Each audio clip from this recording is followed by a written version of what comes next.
আরো সেই রামনগর আবার কিন্তু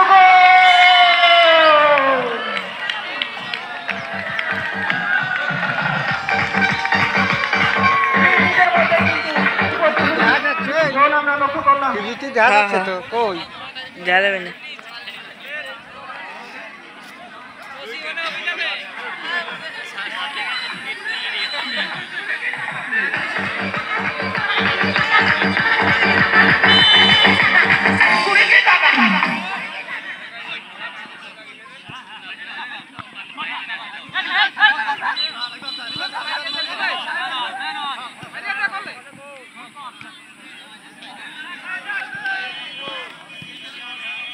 বল এই মুহূর্তে মাঠে বাম প্রান্তে 11 নম্বর জার্সিধারী খেলোয়াড় সাব্বির, তিনি বাড়িয়ে দিয়েছিলেন। 14 নম্বর জার্সিধারী খেলোয়াড় রাখতে পারলেন না, সেক্ষেত্রে আবার সেই সাব্বির শেষ রক্ষা করলেন। বেরোয় নষ্ট করা ফুটবল একাদশের একজন খেলোয়াড়। আবারও আমরা দেখতে পাচ্ছি 2 নম্বর জার্সিধারী খেলোয়াড় রামনগর ফুটবল একাদশের, রাখতে পারলেন না।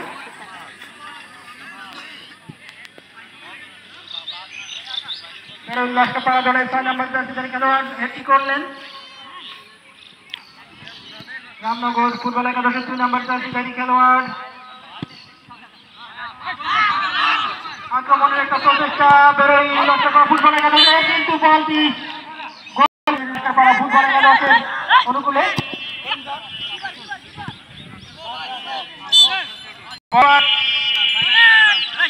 সজীব থ্রোয়িং করলেন, সতীর্থ খেলোয়াড়কে উদ্দেশ্য করে বাড়িয়ে দিয়েছিলেন 14 নম্বর জার্সিধারী খেলোয়াড়, তার কাছ থেকে 4 নম্বর জার্সিধারী খেলোয়াড় এগিয়ে যাচ্ছেন উদ্যত ভঙ্গিমায়। আবার একটা সম্ভাবনা ছিল গোল হওয়ার, কিন্তু না। ফুটবল একাদশ 0।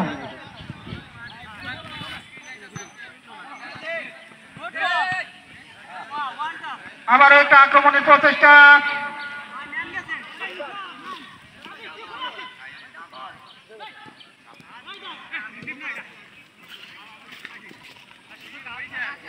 জব্বার ভাই আপনাকে মাইক কাউন্টারে আসবার জন্য অনুরোধ জানাচ্ছি।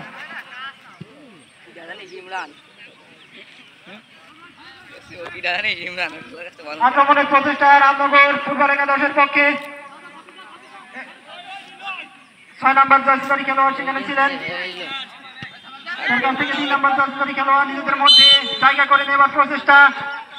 13 নম্বর জার্সিধারী খেলোয়াড় রিফাত, রামনগর গোলাম মোস্তফা স্মৃতি সংঘের নিশান কিকটি নিলেন। আবারও গোলকিপার প্রস্তুত ছিলেন, সেক্ষেত্রে কোনো বিপর্যয় নয়। স্কোর লাইন যা ছিল তাই 2-0 গোলের ব্যবধানে কিন্তু এগিয়ে রয়েছে রামনগর গোলাম মোস্তফা স্মৃতি সংঘ।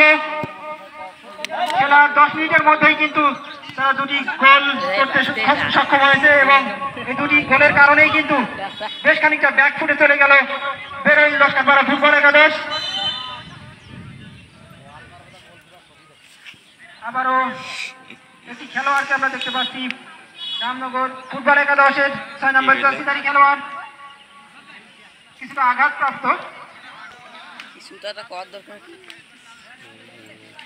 ফ্রি কিক রামনগর ফুটবল একাদশের 2 নম্বর জার্সিধারী খেলোয়াড় নিশান কিকটি নিবেন। গোলকিপার দেখা যাক এই সুযোগটিও তারা কাজে লাগাতে পারেন কিনা। আলতো করে বাড়িয়ে দিয়েছিলেন সতীর্থ খেলোয়াড়কে উদ্দেশ্য করে মাঠের ঠিক প্রান্তে।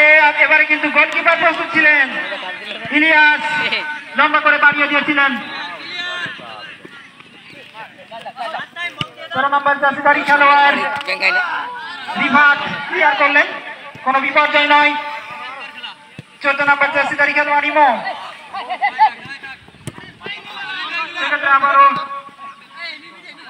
বল চলে গেল বেরোয় লস্করপাড়া ফুটবল একাদশের খেলোয়াড়দের পায়ে। নিজেদের মধ্যে জায়গা করে নেবার একটা প্রচেষ্টা, কিন্তু সেখানে তাকে কড়া মার্কিং এ রেখেছিলেন, ঠিকঠাক বলটিকে প্রেস করতে দিলেন না। এখনো বিপর্যয় কাটেনি, বল চলে গেল, কোনো বিপর্যয় নয়। স্কোর লাইন যা ছিল তাই 2-0 গোলের ব্যবধানে কিন্তু এখন পর্যন্ত পিছিয়ে রয়েছে বেরোয় লস্করপাড়া ফুটবল একাদশ। 12 নম্বর জার্সিধারী খেলোয়াড় রামনগর দলের, তার কাছ থেকে 3 নম্বর জার্সিধারী খেলোয়াড় আবারও নিজেদের মধ্যে দারুণ একটি বোঝাপড়া জায়গা করে দিচ্ছেন। আবারও 11 নম্বর জার্সিধারী খেলোয়াড়, তিনি প্রথম গোলটি করতে সক্ষম হয়েছিলেন, রাখতে পারলেন না, বল চলে গেল গোল লাইন অতিক্রম করতে 10-এর অনুকূলে। 3 নম্বর জার্সিধারী খেলোয়াড় রামনগর দলের সজীব ক্লিয়ার করলেন, আবারও একজন খেলোয়াড় পড়ে গেলেন মাঠের মধ্যে। আক্রমণের একটা প্রচেষ্টা ধরে লস্করপাড়া দলের ব্যাকপাস করেছিলেন, সেক্ষেত্রে সতীর্থ খেলোয়াড়কে উদ্দেশ্য করে এখনো বিপর্যয় কাটেনি। সতীর্থ খেলোয়াড়কে উদ্দেশ্য করে বল বাড়িয়ে দিয়েছিলেন, কিন্তু 3 নম্বর জার্সিধারী খেলোয়াড় সেক্ষেত্রে লস্করপাড়া ফুটবল একাদশ তাদের ফিরে আসতে হলে এবং এই মাঠে তাদেরকে সমর্থন জানাবার জন্য আন্তরিকতার কোনো ঘাটতি নেই।